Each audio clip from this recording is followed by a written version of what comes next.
শুনছো? কি হলো? ওঠো।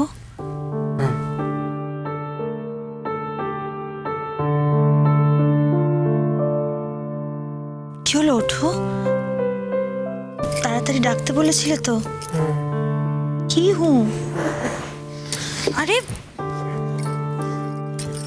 এই দেখো আবার শুয়ে পড়লো। উঠে পড়ো প্লিজ। এবার কিন্তু আমি আর ডাকবো না। ওঠো।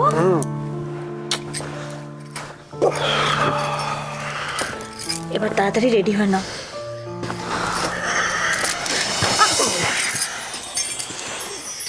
ছাড়ো না। দেখেছো, আমি স্নান টান করে এলাম।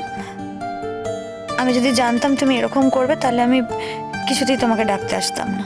কি করেছি আমি? আচ্ছা, সবসময় আমার নামে এরকম দোষ দিলে হবে? তুমি নিজে উঠবে না আর আমাকেও দেরি করিয়ে দেবে। আচ্ছা, কি করবে তুমি উঠে? কি কাজ আছে? বারে ভালো জেঠি, ভালো জেঠু, বাবা এরা তাড়াতাড়ি বেরোন না, চা করতে হবে না? বসে পরে করলেও হবে। তুমি প্লিজ ছাড়ো না, আমাকে উঠতে দাও না। তুমি নিজে উঠছো না, আমাকে উঠতে দিচ্ছ না। আমার এখন উঠতে ইচ্ছে করছে না, আর তোমাকেও উঠতে দিতে ইচ্ছে করছে না, বুঝেছো? তাই? আর ওটির কি হবে? ও তাতে এখন দেরি আছে। মোটেই দেরি নেই, এই তো রেডি হতে হতেই টাইম হয়ে যাবে। প্লিজ লক্ষ্মীটি ওঠো। তুমি সকাল সকাল আমাকে একা ছেড়ে দিয়ে কোথায় গেছিলে? বারে তুমি তো ঘুমোচ্ছিলে, তোমাকে কি করে ডাকতাম? ঘুম ভাঙিয়ে? ঘুম ভাঙিয়ে। তোমাকে বলেছি না, বিছানা ছাড়ার আগে আমাকে জানিয়ে যেতে হবে। তোমার এরকম ঘুম ভাঙিয়ে ডেকে দিতে বুঝি আমার খারাপ লাগে না? বাবা, আর ঘুম থেকে উঠে তোমাকে দেখতে না পেলে আমার বুঝি খারাপ লাগে না? আমার তো ঘুম থেকে উঠে সব থেকে আগে তোমায় দেখতে ইচ্ছে করে। দেখতে না পেলে আমার খারাপ লাগে না? সারা রাত যাকে জড়িয়ে ধরে ঘুমোই তাকে ঘুম থেকে উঠে একবার দেখতে না পেলে আমার খারাপ লাগে না? এই আবার আবার শুয়ে পড়লো। উঠো না। না প্লিজ ওঠো। ছাড়ো। আচ্ছা ঠিক আছে, আমি কাল ঘুম ভাঙিয়ে উঠে বলে যাব, কেমন? এটা কি আমাকে সান্ত্বনা দেওয়া হচ্ছে? এ বাবা, সান্ত্বনা দিলাম কোথায়? সান্ত্বনাই দিয়েছি, আমি সব বুঝি। ছাড়ো। এবার তুমি যদি আমার কথা বিশ্বাস না করো তাহলে আমি আর কি বলবো? তুমি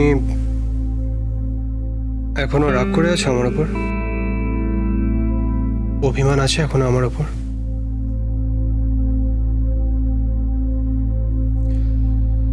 কি হলো, উত্তর দাও।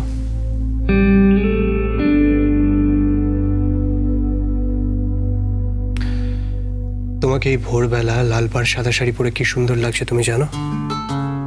কি অদ্ভুত পবিত্র লাগছে।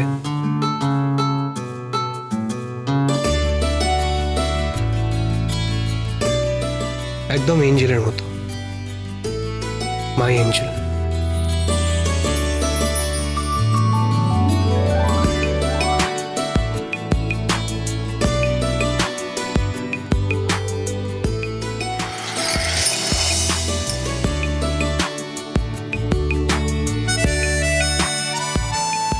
তোমার সারা শরীর থেকে একটা অদ্ভুত সুগন্ধ ভেসে আসছে, সুন্দর, স্নিগ্ধ। আচ্ছা হয়েছে? কিচ্ছু হয়নি। আরে তুমি এখনো আটকে রাখবে আমাকে? শুধু এখনই কেন, সারা জীবন আটকে রাখবো, কোথাও যেতে দেবো না। ওকে? আচ্ছা এবার ছাড়ো। ছাড়ো। আচ্ছা, এই যে আমি তোমাকে আমার কাছে রাখি, এত আদর করি, তোমার মতো ভালো লাগে না? না ঠিক আছে, বুঝেছি। তুমি ছাই বুঝেছো।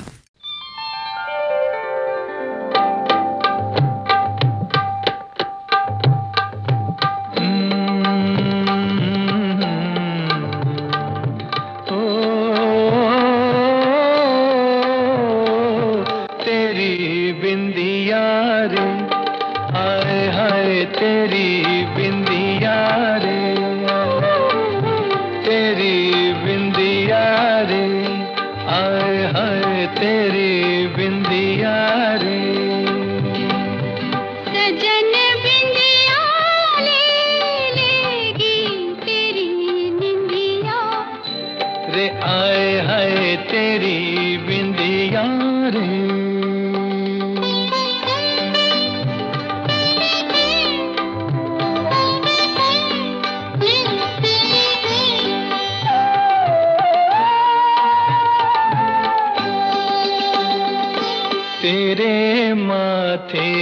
लगे है यूं जैसे चंदा तारा, जिया में चमके कभी कभी तो जैसे कोई अंगारा, तेरे माथे लगे है यूं।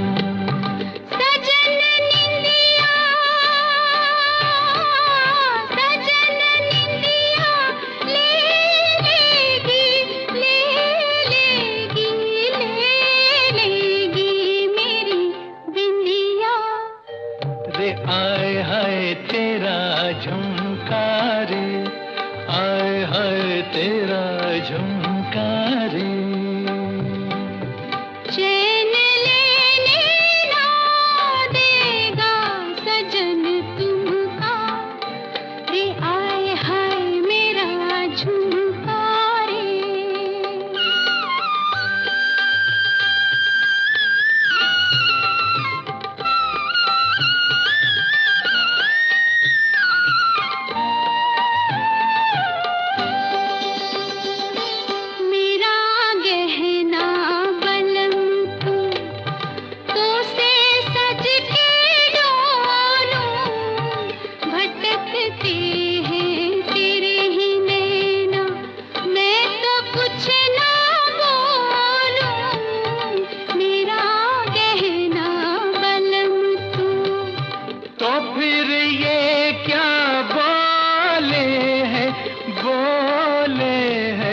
बोले है तेरा कंगना, रे आए हाय मेरा कंगना रे।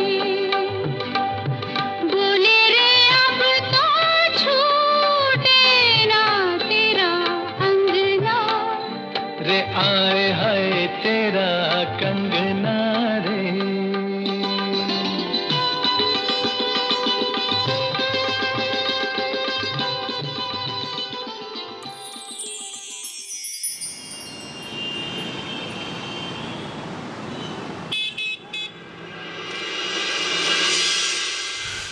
বোমা, হ্যাঁ দাদা। এই যে বোমা, আমাদের একটা অনুষ্ঠান আছে, আমার খুব ইচ্ছে তুমি আমাদের সঙ্গে যাও। অনুষ্ঠান? কিসের অনুষ্ঠান দাদা? আগে শুনিনি তো। আগে কি আর বাড়ির সিচুয়েশন সেরকম ছিল যে শুনবে? আমি তো ভেবেছিলাম যাওয়াই হবে না। আমাদের একটা ডক্টরস অ্যাসোসিয়েশন আছে, তুমি তো জানো, আর আমি আবার তার প্রেসিডেন্ট। তো ওরা খুব আবদার করেছে এই অনুষ্ঠানে মেঘলা আমাকে গান গাইতে হবে। ওরা আরো অনেককে বলেছে, তারাও সব আসবে, আর অভিনবতা আসবে ওখানে গান গাইতে, আর যারা যা কিছু পারে সেগুলো সব করবে। কিন্তু মানে আমি কি জানো তো, আমি ওদেরকে কাটিয়ে দিচ্ছিলাম এতদিন বলে যে মেঘলা মা তো বাপের বাড়িতে আছে, তা এখন তো আর সে কথা বলতে পারবো না। আর ওরাও নাচর বান্ধা, ওরা বলছে শ্রীপুর তো এমন কিছু দূরে নয়, এখানে এসে গানটা গাইবে, তারপর প্রোগ্রাম হয়ে যাওয়ার পর ওরা নাকি শ্রীপুরে আবার পৌঁছে যাবে। হ্যাঁ দাদা, আমি তো সবটাই বুঝতে পারছি, কিন্তু আপনাদের ডক্টরস অ্যাসোসিয়েশনে মেঘলা গান গাইবে সেটা আপনি আমাকে বলছেন কেন? এটাই তো আমি। আরে তুমি বুঝতে পারছো না বৌমা, না মানে মেঘলা গান গাইবে আমি বুঝলাম, তুমি তো হ্যাঁ বলবেই, কিন্তু আমি চাই তুমিও যাও। আমি নদী